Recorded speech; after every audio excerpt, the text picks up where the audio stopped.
I'm back again with the third part of the chapter demand analysis, and here we'll be dealing completely with the law of demand along with its statement, assumptions, schedule, diagram, and exceptions. So let us start with the third part of the chapter, that is law of demand. Law of demand के लिए you can see that there is an introduction given to you. This particular question comes for, usually it comes for 8 marks. Now it is been divided into different headings, like उसको answer the following में डाल दिया गया है for 4 marks.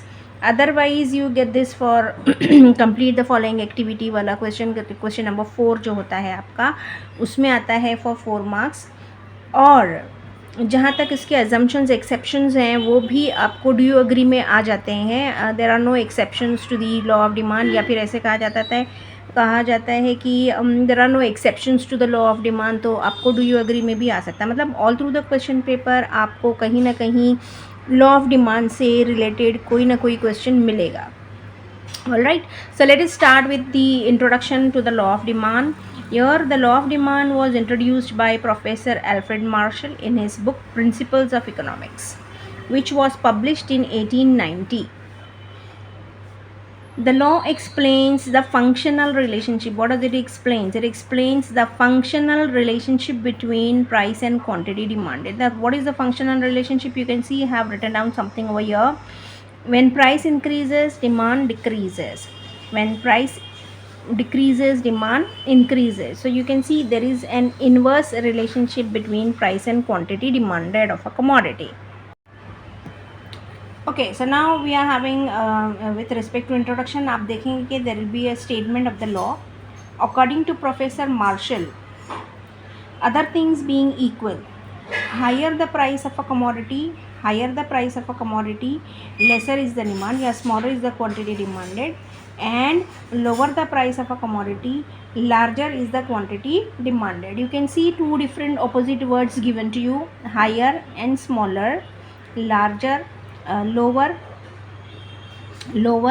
and larger. You can see opposite words given to you. That tells you that inverse relationship जो है वो आपका between price and quantity demanded is really clearly been depicted in this particular statement. Again एक बार फिर से देखें, other things being equal, जो भी हम assumptions देखेंगे, जो हमने determinants देखा है डिमांड के, उन तमाम डिटर्मिनेंट्स को ये अज्यूम किया जाता है कि वो चीज़ें जो है कांस्टेंट रहेगी, उसमें कोई चेंजेस नहीं होंगे. तो higher the price of a commodity, smaller is the quantity demanded. Higher and smaller, अगर प्राइस हायर है तो क्वांटिटी डिमांडेड क्या है, smaller. And lower the price of a commodity, तो larger is the quantity demanded. In other words, other factors remaining constant, if the price of a commodity rises, demand for it falls, and when price of a commodity falls, demand for the commodity rises. Thus there is an inverse. ये देखिए आप, ये line बार बार मैंने कहा था आपको start में कि ये लाइन आपकी थ्रू आउट द लेसन मिलेगी. There is an inverse relationship between price and quantity demanded. Symbolically, the functional relationship between demand and price is expressed as d of x is equal to f of p of x. Okay, d stands for demand, x stands for commodity, f stands for function, and p stands for price. Okay, x तो हमारा commodity है ही, ठीक है. तो demand for commodity is equal to, or it is a function of price of a commodity. Clear?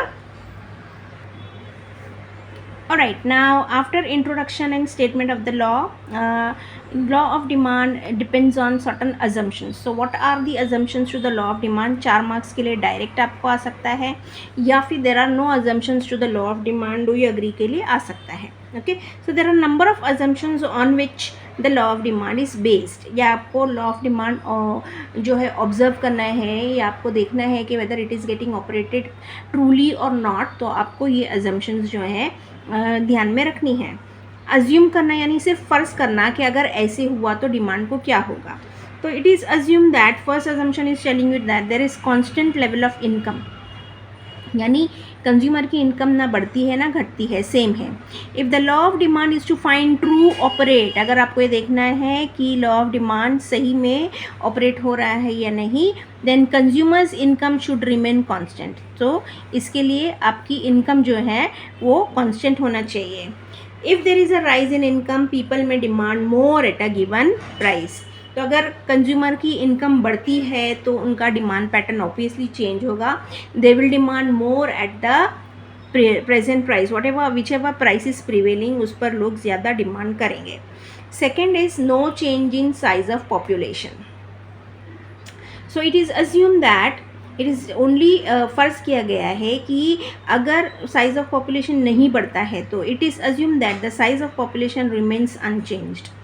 Any change in the size and composition of population of a country affects the total demand for that product. तो अगर population बढ़ेगा तो demand pattern बढ़ता है, और अगर population कम होगा तो demand pattern कम होगा. So your population in the sense पूरा की पूरा population की बात नहीं की जा रही है. आप देखें that size of population remain unchanged. So size and composition में हम देखें different age groups like young children, small children, then young children, adulthood and then old age people. तो हर एक की एज के हिसाब से अलग अलग चीज़ें जो हैं डिमांड की जाती है इनटू द मार्केट. तो अगर पॉपुलेशन लाइक एज ग्रुप के हिसाब से सपोज कि न्यू बॉर्न बेबीज़ का पॉपुलेशन बढ़ रहा है, तो इन दैट केस कमोडिटीज़ या goods which are more in use for the new born babies, तो उसका डिमांड जो है बढ़ जाता है. So it is assumed कि no change in size of population. Third assumption to the law of demand is prices of substitute goods remains constant. So it is assumed that the prices of substitute remains unchanged. Any change in price of substitute will affect the demand for the commodity. Okay, so यहाँ पर substitute goods like एक की जगह दूसरा अगर available है option use करने के लिए जिसका दाम कम है, अगर वो चीज़ अवेलेबल है into the market, the people will prefer the lower priced commodity than the higher priced one. और सर्विसेज की भी अगर हम बात करें तो अगर कहीं पर हाई सर्विस चार्जेस ज़्यादा हैं और दूसरे के सर्विस चार्जेस लो हैं तो people will prefer to go for the lower charge or lesser charge services. Okay, so previously I had cited the example of Uber and Ola. अब उसके बाद में आप अगर दूसरी सर्विसेज की बात करें तो जो आपके घर पर फूड डिलीवरी के वाले आते हैं, जोमेटो हुआ, स्विगी हुआ, वो जेप्टो हुआ, अगर ग्रोसरीज़ वगैरह जो आपको जो है डिलीवर करते हैं, अगर उसका कोई सब्सिट्यूट अवेलेबल है जो लोअर चार्जेस पर आपको डिलीवरी देगा, the demand for the service provider who is charging less उसकी बढ़ जाएगी rather than the one who is charging more. तो इट इज़ अज्यूम कि इस तरह से सब्सिट्यूट गुड्स जो हैं, प्राइसेस ऑफ सब्सिट्यूट गुड्स या services should remain unchanged. Then fourth assumption which is telling you is about prices of complementary goods should remain constant. ये जो complementary goods हैं, these are the goods which are demanded jointly.